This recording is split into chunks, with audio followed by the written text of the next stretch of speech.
I often wonder, why do I do this?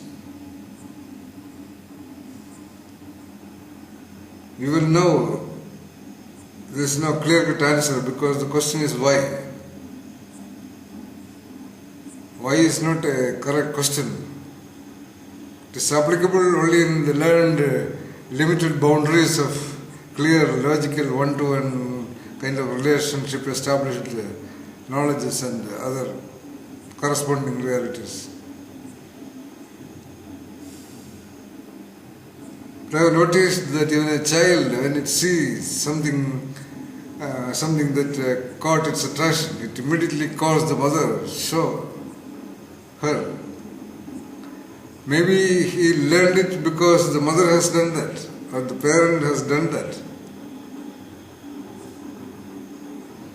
And that habit, that tendency, that intellect is already supplemented by that a survival requirement of sounding out when there is a perception of hunger or difficult or discomfort or thirst.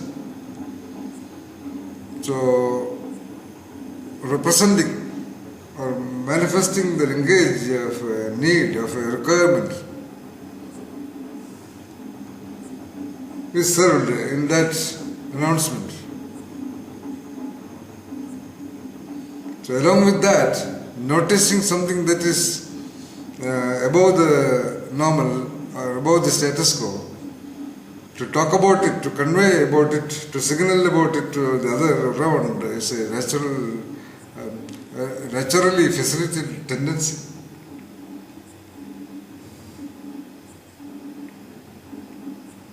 Now I hear the percussion instruments beautifully performed by the villagers in Alanduri.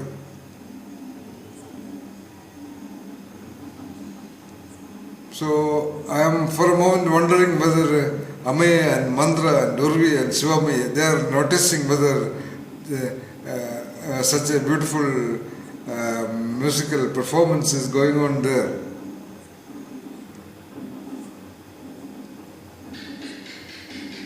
So the tendency to call the trainees and ask them how you noticed it.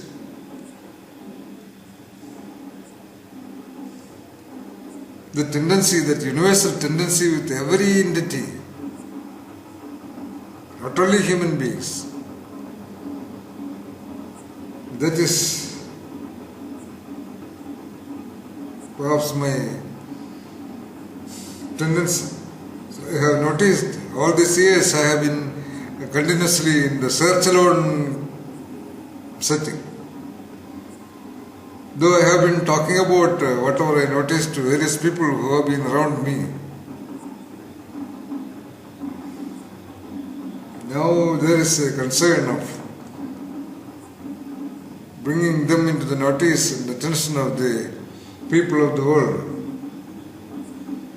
So I am trying to do something like this. I am uploading a lot of videos in the YouTube.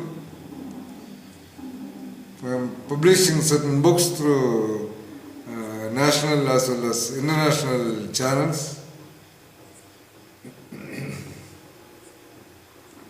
And I am trying my best to interact with a very little number of people in my so-called Facebook and a little bit in the LinkedIn. Then Ameya also is helping to do that. He also is doing that. So it is happening. But still I don't understand why that tendency. If there is only one entity, then there is no other requirements of anything.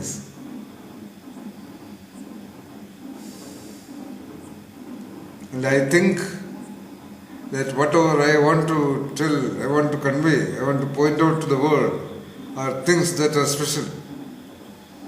The special rose flowers, among rose flowers, a child has noticed.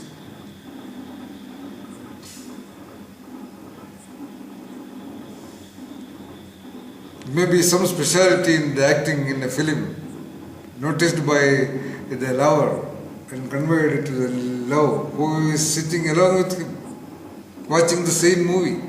Still he would call her, see. See that? He wants to ensure that she also has seen that.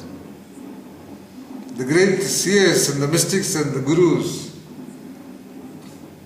they are also very much concerned about making people see and experience what they have seen and experienced. And I realize that their showing has not been that successful, because they have to use the medium of concepts. So I am trying to, as a researcher, just as a researcher, of course I am nobody else other than just a researcher. As a researcher I am pointing out that gap, and I am providing a methodology to make people clear about the concepts which they are in love with, they are inspired about. Because I have discovered that there is that need of the engines of intellect to function in a creative way.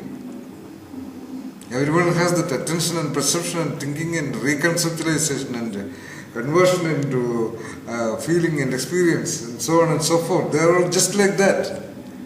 Like their memory and retention has been trained to imbibe all kinds of intelligences about various subject matters in the world. Useful for their work also. They have not been trained to exercise the engines of their attention, their perception, their thinking, which I call together the setting of the intellect. And that has to work in a creative way. That has to create. So new engines may have to be worked. In normal course of learning and education, I don't think much engines are required. Little bit of attention, little bit of perception and cognition of the expressed, explained, written descriptions of realities, including that of language and literature. So it needs the much more fundamental core engines of intellect, like reflection. One has to reflect upon that concept. Why that reflection? In order to see the referent reality, the referent of that concept. If the concept is feeling of happiness, there is no point in understanding a great volume of treatise on happiness. If the purpose is to become creative in observations, there is no point in mugging up theories about creativity or just techniques of creativity. One has to do it. So that doing of converting a concept into reality of experience or feeling, that requires the engines of intellect working. And I therefore I am trying to talk about it. I do not want any copyright or anything. Anyone can utilize and use these concepts if at all they want any clarification. Of course,